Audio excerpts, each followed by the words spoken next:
Bate-Papo Sebrae.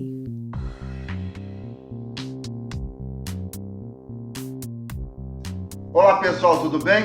Sejam muito bem-vindos, bem-vindas a mais um encontro nesse nosso Bate-Papo Sebrae.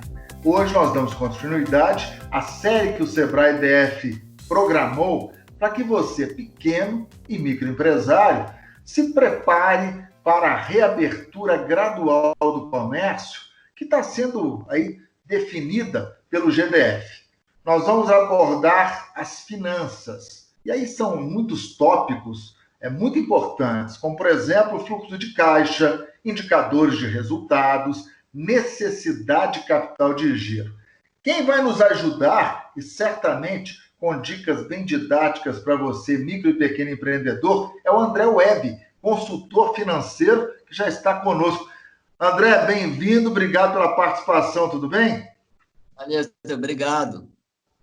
Tudo A bem. A gente pode começar, André, falando um pouquinho dessa questão de finanças, do planejamento da organização. Presumo que quem já tinha o hábito de ter ou ser organizado na sua empresa, de ter um planejamento a médio e a longo prazos, esteja enfrentando essa situação, eu não digo com mais facilidade, mas com mais serenidade, né, André? Eu acho que com mais tempo isso gera um pouco mais essa serenidade, dá para se concentrar mais no planejamento, e é por aí mesmo. Então, os empresários agora é o momento de olhar para frente, aproveitar esse tempo com um pouco mais de tempo, porque as operações dos negócios, da maioria deles, diminuiu em termos de movimentação, né? E isso está dando um pouco mais de tempo para parar para pensar no negócio. Eu acho que esse momento é para isso. Para se aprimorar e tentar profissionalizar a gestão financeira das empresas. Você foi muito feliz nessa palavra profissionalização. Você acha que todos esses impactos da pandemia forçaram ou estão forçando, especialmente o micro e pequeno empresário, a pensar mais nessa profissionalização da gestão financeira? Acho sim, tenho percebido isso. Infelizmente, esse é o lado bom, né? Infelizmente, foi por um motivo desagradável para todos nós, né? Mas teve esse efeito positivo aí no comportamento, no jeito, no olhar que os empresários agora estão sendo obrigados a terem em relação às finanças dos seus negócios. Então, assim, quem não era dedicado ao planejamento financeiro, ao controle financeiro, agora está vendo que é primordial, é muito importante e é o que tem que ser feito agora. É interessante. Até de forma didática para o pessoal que está nos acompanhando, especialmente o segmento que o Sebrae DF atende, o que é ser profissional na gestão financeira, André? Olha, Estevão, uma coisa... Primeiro, ter conhecimento sobre o tema. E isso é acessível a todo mundo. O Sebrae, há muitos e muitos anos, vem trazendo, aperfeiçoando suas metodologias de capacitação, as oficinas, seminários. Então, assim, tem como se capacitar, tem como entender mais, ter mais conhecimento sobre gestão financeira.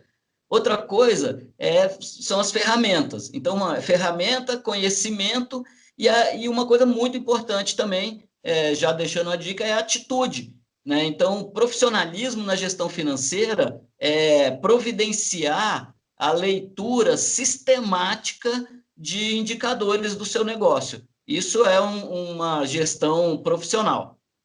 Independentemente na ponta do lápis? Oi? É na ponta do lápis mesmo? Exatamente. Já foi na ponta do lápis? Pode ser na ponta do lápis, era isso que eu ia falar. Independentemente das ferramentas que você use, se é na ponta do lápis, se é na ponta da planilha, se é na ponta do dedo lá na digitação para providenciar informações do seu sistema, não interessa. Quanto mais tecnologia, melhor, né? Mais eficiente fica a gestão financeira. Mas é importante agora, isso, profissionalizar com ferramentas, conhecimento e bastante atitude, bastante comportamento. É interessante, André, porque você citou, né, essa palavrinha mágica tão interessante, importante, que é a profissionalização. Em qualquer área, ela é importantíssima. Na área financeira, presumo, seja vital, estratégica. Geralmente, o micro e pequeno empresário ele tem uma estrutura muito enxuta. Então, eu aproveito a sua experiência, a sua expertise para fazer uma pergunta bem simples. Eu, sendo dono da minha empresa, eu posso ser o próprio gestor financeiro dela ou para profissionalizar eu tenho que ter um gerente especificamente cuidando disso? Como é que você vê essa situação? Princípio, você, dono, primeiro, você tem que dominar, você como empreendedor tem que dominar esse conhecimento e os processos para que as coisas aconteçam, para que você consiga ter visão financeira do seu negócio. Eu acho que, nesse momento, menos ainda a possibilidade de você contratar alguém e delegar essa função. Então, eu acho que, assim, se tem uma função, ela é uma função, Estevão, meio silenciosa, porque as pessoas à volta do empreendedor, elas não veem muito ele lá no escritório, no computador, planejando, fazendo controle financeiro e tal. Então, aparentemente e equivocadamente, na minha opinião, puxando a brasa para minha sardinha de financista, né? Aparentemente não é a parte mais importante da gestão, porque ela é silenciosa, muito até solitária, né, da parte do empreendedor. Ele faz isso muito sozinho. Então, é muito importante se capacitar, né, conseguir fazer a sua gestão e, depois de ter dominado o assunto, o tema, os processos, o que tem que ser feito, aí sim pensar em delegar, né? E eu acho que, para delegar essa função do empreendedor dentro do seu negócio, não é proibido, aliás, pelo contrário, né? Pode ser bastante útil para você, porque depois você começa a ter tempo para fazer outras coisas, mais para ler do que para fazer a gestão financeira, né? Mas é um segundo passo, e é um passo que tem que ser muito pensado e muito bem feito, também com profissionalismo, a seleção adequada da pessoa, a capacitação adequada dessa pessoa para o dono da empresa falar a mesma linguagem do seu gerente, de quem está ajudando ele. Entendi. André, vamos entrar agora, né? Essa série, são 3 podcasts, nós já fizemos o primeiro podcast focando regras de comportamento e de higiene, preparando para esta volta gradual à chamada normalidade, à reabertura do comércio de uma maneira geral. O governo do Distrito Federal, assim como governos de outras unidades da federação, estão pensando em flexibilizar essas regras com muita responsabilidade, pautados pelo bom senso. Há uma pressão enorme da economia, que não pode parar mais do que já está parada, mas eu acho que a saúde vem em primeiro lugar, né? Então, esse é o segundo podcast, já falamos de saúde e hoje nós estamos falando de finanças, da saúde financeira da sua empresa. E o André Webb, como consultor financeiro, com muito didatismo, está nos ajudando a entender um pouquinho como nós devemos nos preparar, já visando esta reabertura gradual do comércio. Então, a gente agora entra em itens preponderantes na área financeira. Fluxo de caixa, André, o que você pode destacar para o micro e pequeno empreendedor no que diz respeito ao fluxo de caixa? Tá, Estevão, eu vou falar primeiro especificamente sobre o fluxo de caixa, apesar de que às vezes as pessoas confundem um pouco o termo fluxo de caixa com necessidade de capital de giro ou necessidades de caixa. Eu vou falar primeiro sobre o fluxo de caixa. O fluxo de caixa, ele é muito mais, assim, o controle pelo fluxo de caixa, ele é muito mais uma questão operacional, de organização, do que uma questão de gestão financeira. E isso deixa claro ajuda a esclarecer que o fluxo de caixa, ele funciona aí falando de saúde, né, já pegando o gancho aí que você trouxe, ele funciona muito como um termômetro. Então, um termômetro e o fluxo de caixa da empresa é por aí. Ele te fala assim, ó, tá com febre. Ele não te fala o porquê que você está com febre. O fluxo de caixa é a mesma coisa da empresa. Ele vai dizer assim, ó, a febre seria assim, tá faltando, se tiver um controle muito bom já de fluxo de caixa, ele vai dizer assim para o empreendedor, vai faltar dinheiro ou vai sobrar dinheiro. Entendi.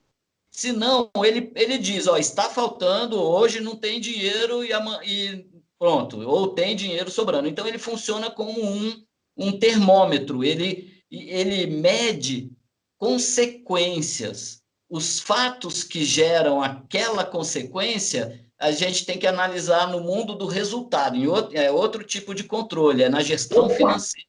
Então, pera, isso é muito importante, né? O fluxo de caixa, por exemplo, hoje, se daqui a uma semana, né, for de fato autorizada a reabertura gradual do comércio, e se o meu comércio for um dos primeiros beneficiados, eu tenho que pegar essa planilhinha e, ó, daqui a 10 dias eu vou poder abrir. Com que saúde eu vou voltar para a guerra? É por aí? É por aí, é por aí. O fluxo de caixa vai te dizer isso. Outra coisa que tem a ver com isso, falando de crédito e de qualquer tipo de benefício, é que o fluxo de caixa, como ele mede uma consequência, vamos comparar de novo assim com o termômetro, né?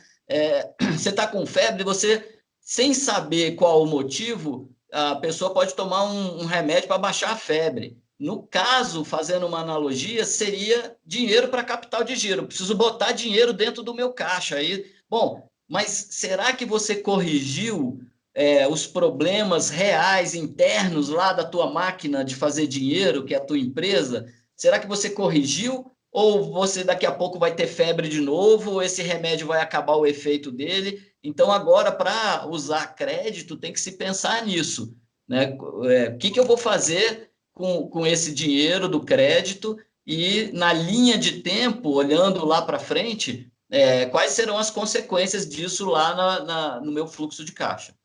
Ou seja, olhar com muita responsabilidade como está a saúde da empresa para retomar as atividades, se for o caso, o, o tempo em que ela vai permanecer saudável sem, por exemplo, ter que recorrer ao empréstimo.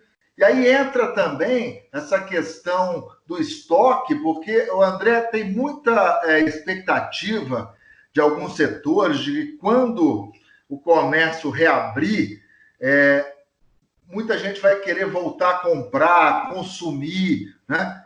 Como que o micro e pequeno empresário pode medir essas expectativas, conter a ansiedade, ver o estoque dele, enfim? Então, estamos indo agora, muito legal a tua pergunta, porque tira a gente lá daquele mundo das consequências, que é o fluxo de caixa, e agora a gente vai para dentro da máquina.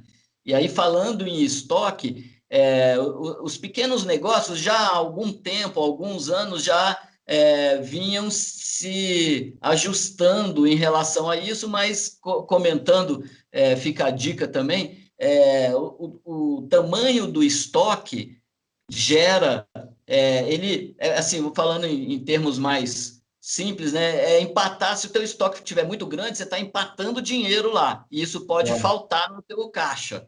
Então, cuidado com as compras, com o tamanho das compras que você vai fazer, porque abarrotar o estoque e depois não conseguir, demorar para vender significa demorar também para receber o dinheiro da venda. Então, isso tudo empurra lá para frente o prazo de recebimento, retarda a velocidade de entrada, diminui a velocidade de entrada de dinheiro no caixa da empresa e pode gerar um problema Sim. Então, cuidado com as suas compras. E já posso emendar aqui uma outra Claro, coisa, vontade. porque a gente está falando aqui do prazo de permanência das mercadorias paradas no estoque. Quanto Isso. maior o seu estoque, mais tempo a mercadoria está lá parada, isso não é legal para o caixa da empresa. Assim como os prazos obtidos para pagar os fornecedores. Então, assim, pagar à vista desesperadamente vai aumentar a velocidade de saída de dinheiro do caixa, e isso também não é legal para o caixa, porque tende a esvaziar ele muito rapidamente. Então, se tiver prazo, puder negociar mais prazo para pagar os seus fornecedores, melhor ainda também. E pelo lado dos clientes, que é o prazo de recebimento, também cuidado para não estender muito esses prazos, porque imagina só, chega a mercadoria no estoque, aí ela fica um tempão, porque a compra foi muito grande, aí ela fica um tempão parada lá no estoque, a empresa vende aquela mercadoria e agora fica um tempão para receber porque deu prazo para o cliente. Isso tudo não é bom para o caixa Entendi. da empresa. Aquela sensação de falta de ar, né? Falta de dinheiro. Agora, o André, é muito interessante, eu tento buscar uma palavra, mas é interessante mesmo, é curioso, que a gente sabe o esforço expendido pelo pequeno e pelo microempresário para abrir o negócio, né? E pelo que eu estou percebendo, talvez o desafio seja maior ainda do que ele enveredou para abrir, será maior agora para reabrir, né?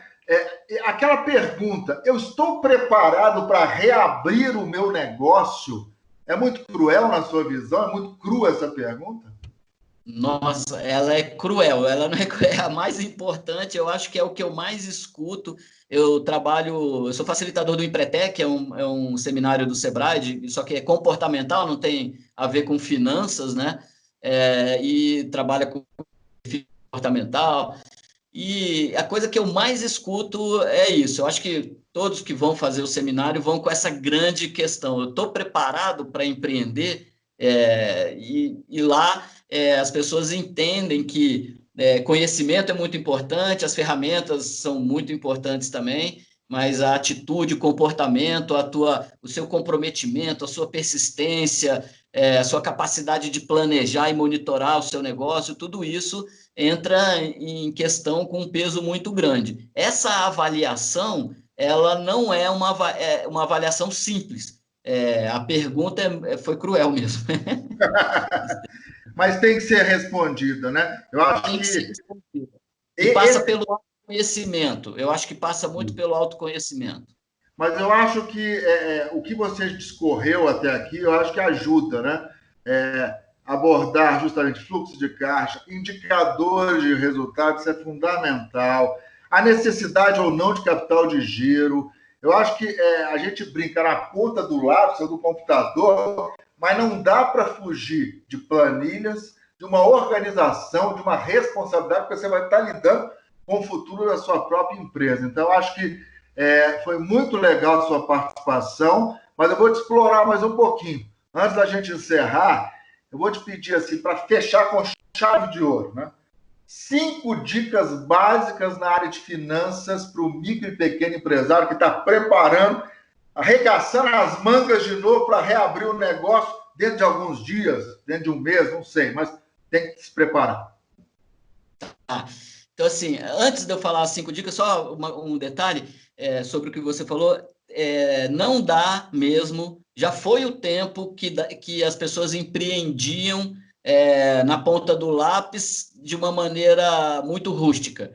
Hoje, o empreendedor de sucesso é capacitado. Então, assim, minha primeira dica é essa: capacite-se. Busca o Sebrae, busca nos livros, nas oficinas, o que você puder fazer para amplificar o seu conhecimento a respeito de gestão financeira, faça. Capacite-se e com a intenção de aprender a planejar. Isso é muito importante. Primeira dica. Outra, monitorar os seus resultados. Isso implementa esse profissionalismo nas empresas. Escolher indicadores de resultado e quem se capacitar e quem já sabe disso conhece os indicadores mais importantes, os básicos, pelo menos, como lucratividade, rentabilidade, saber lidar com os cálculos e com a leitura dos indicadores, necessidade de capital de giro também. Então, segunda dica, faça sua gestão olhando para um painel com indicadores, para você fazer uma leitura legal do seu negócio. Outra dica cuida da tua necessidade de capital de giro. Que é o seguinte, regule a velocidade de entrada do dinheiro no caixa e a velocidade de saída do dinheiro no caixa. Através da sua política de prazos, os prazos que a gente já comentou aqui, prazo de mercadoria parada no estoque, prazo concedido para os clientes e prazos obtidos para pagamento de fornecedores. Então, cuida desse arranjo da tua política de prazos. Se for recorrer a crédito, use o seu conhecimento adquirido ou use o conhecimento do Sebrae, por exemplo, com as consultorias, enfim, para avaliar a sua capacidade de pagamento, para depois você não se arrepender do tamanho do crédito que você tenha pego, alguma coisa assim. Então, não conte com a sorte nessa questão de crédito, tá? E, por último, acho que uma dica abrangente, que é assim, a atitude é tudo. Comportamento empreendedor é muito importante. Não interessa a ferramenta que você está usando, nem o conhecimento que você tem, porque com atitude, com comportamento, você busca conhecimento, você busca ajuda de especialistas, você se capacita. Então, assim, parado, só olhando e torcendo para as coisas darem certo, é muito mais difícil, muito mais sofrido e uma agonia. Então, assim, use e abuse da sua energia, do seu comportamento para conseguir tocar o barco para frente. Muito obrigado, André Webb, consultor financeiro, pela participação aqui. Esperamos, porque esse é o propósito dessa série especial do Sebrae DF, dar a você, micro e pequeno empreendedor, dicas preciosas como estas que o André acabou de dividir conosco, para que você se prepare, né, para essa volta à chamada normalidade, essa reabertura do comércio. E lembrando que o Sebrae DF não para, acesse o nosso site, né? Os cursos online continuam a todo vapor. Eu agradeço muito a sua participação, André, desejo sucesso e principalmente a você que está prestigiando aqui o Papo Sebrae. Lembrando que semana que vem a gente volta com mais um Papo Sebrae, fechando a série com o tema Relações Trabalhistas, outro tema super interessante. Tchau, tchau, pessoal. Até a semana que vem, até a próxima.